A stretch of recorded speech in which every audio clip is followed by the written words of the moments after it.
ನಮಸ್ಕಾರ ಸ್ನೇಹಿತರೆ, mister ಲುಣ್ಸಾತ್ YouTube ಚಾನಲ್ಗೆ ನಿಮ್ಮೆಲ್ಲರಿಗೂ ಮತ್ತೆ ಸ್ವಾಗತ.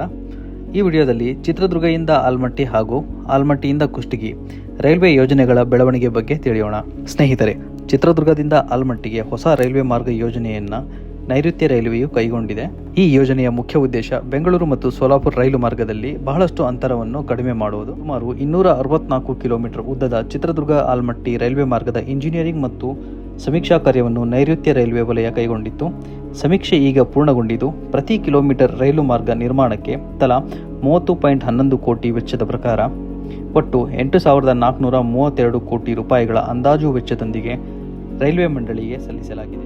ಈ ಹೊಸ ಮಾರ್ಗವು ಚಿತ್ರದುರ್ಗ, ವಿಜಯನಗರ, ಕೊಪ್ಪಳ, ಬಾಗಲಕೋಟೆ ಮತ್ತು ವಿಜಯಪುರ ಜಿಲ್ಲೆಗಳ ಪ್ರಮುಖ ನಗರಗಳಾದ ಹೊಸಹಳ್ಳಿ, ಕೂಡ್ಲಿಗಿ, ಕೊಪ್ಪಳ, ಕುಷ್ಟಗಿ, ಹುನಗುಂದ ಹಾಗೂ ಕೂಡಲಸಂಗಮ ಮೂಲಕ ಹಾಯ್ದು ಹೋಗಲಿದೆ.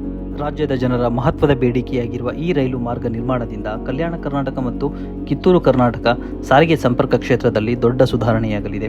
ಬಹು ನಿರೀಕ್ಷಿತ ಚಿತ್ರದುರ್ಗ ಆಲ್ಮಟ್ಟಿ ರೈಲು ಮಾರ್ಗಕ್ಕೆ ಕೇಂದ್ರ ಸರ್ಕಾರದಿಂದ ಅಗತ್ಯ ನೆರವು ಸಿಗುವ ಭರವಸೆ ಇದೆ. ಮುಂಬರುವ ಕೇಂದ್ರ ಬಜೆಟ್ನಲ್ಲಿ ಅಗತ್ಯ ಅನುದಾನ ಸಿಗುವ ಭರವಸೆ ಕೂಡ ಇದೆ. ಸದ್ಯಕ್ಕೆ ಚಿತ್ರದುರ್ಗದಿಂದ ಆಲ್ಮಟ್ಟಿಗೆ ಯಾವುದೇ ಡೈರೆಕ್ಟ್ ರೈಲು ಸೇವೆ ಇರುವುದಿಲ್ಲ. ಹುಬ್ಬಳ್ಳಿ ಅಥವಾ ಗದಗ್ ಜಂಕ್ಷನ್ನಿಂದ ಮಾರ್ಗವನ್ನು ಬದಲಿಸಬೇಕು. ಇದೇ ಯೋಜನೆಯ ಭಾಗವಾಗಿರುವ ಆಲ್ಮಟ್ಟಿ ಕುಷ್ಟಗಿ ನಡುವೆ 91 ಕಿಲೋಮೀಟರ್ ಹೊಸ ರೈಲು ಮಾರ್ಗದ ಸಮೀಕ್ಷೆ ಈಗ ಪೂರ್ಣಗೊಂಡಿದೆ.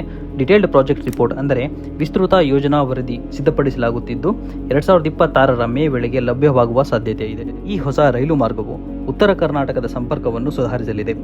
ಈ ಮಾರ್ಗಕ್ಕೆ ಫೆಬ್ರವರಿ 2023ರಲ್ಲಿ ಅಂತಿಮ ಸ್ಥಳ ಸಮೀಕ್ಷೆಗೆ ಅನುಮೋದನೆ ಸಿಕ್ಕಿತ್ತು. ಈಗ ವಿವರವಾದ ಯೋಜನಾ ವರದಿ ಸಿದ್ಧವಾಗುತ್ತಿದೆ. 91 ಕಿಲೋಮೀಟರ್ ಉದ್ದದ ಈ ಮಾರ್ಗವು ಆಲ್ಮಟ್ಟಿಯಿಂದ ಹೊರಟು ಕುಷ್ಟಗಿಯನ್ನು ತಲುಪಲಿದೆ. ಆಲ್ಮಟ್ಟಿಯಲ್ಲಿ ಹುಬ್ಬಳ್ಳಿಯಿಂದ ವಿಜಯಪುರ ಮಾರ್ಗಕ್ಕೆ, ಕುಷ್ಟಗಿಯಲ್ಲಿ ಗದಗಿಂದ ವಾಡಿ ಮಾರ್ಗಕ್ಕೆ ಸಂಪರ್ಕ ನೀಡಲಿದೆ. ಈ ಮಾರ್ಗದಿಂದ 4 ಜಿಲ್ಲೆಗಳಾದ ವಿಜಯಪುರ, ಬಾಗಲಕೋಟೆ, ಕೊಪ್ಪಳ ಹಾಗೂ ವಿಜಯನಗರ ಪ್ರಯಾಣಿಕರಿಗೆ ಅನುಕೂಲವಾಗಲಿದೆ. ಹಾಗೂ ಆಲ್ಮಟ್ಟಿ, ಕೂಡಲಸಂಗಮ, ಹುನಗುಂದ, ಇಳಕಲ್ ಹಾಗೂ ಕುಷ್ಟಗಿಗಳಲ್ಲಿ ನಿಲ್ದಾಣವಾಗುವ ಸಾಧ್ಯತೆ ಇದೆ. ಸ್ನೇಹಿತರೆ, ಈ ವಿಡಿಯೋ ನಿಮಗೆ ಇಷ್ಟ ಆಗಿದ್ರೆ ಲೈಕ್ ಮಾಡಿ, ಶೇರ್ ಮಾಡಿ ಹಾಗೂ ಇದೇ ರೀತಿಯ ಕಂಟೆಂಟ್ಗಾಗಿ ಈ ಚಾನಲ್ಗೆ ಸಬ್ಸ್ಕ್ರೈಬ್ ಮಾಡೋದನ್ನು ಮರಿಬೇಡಿ. ಧನ್ಯವಾದಗಳು.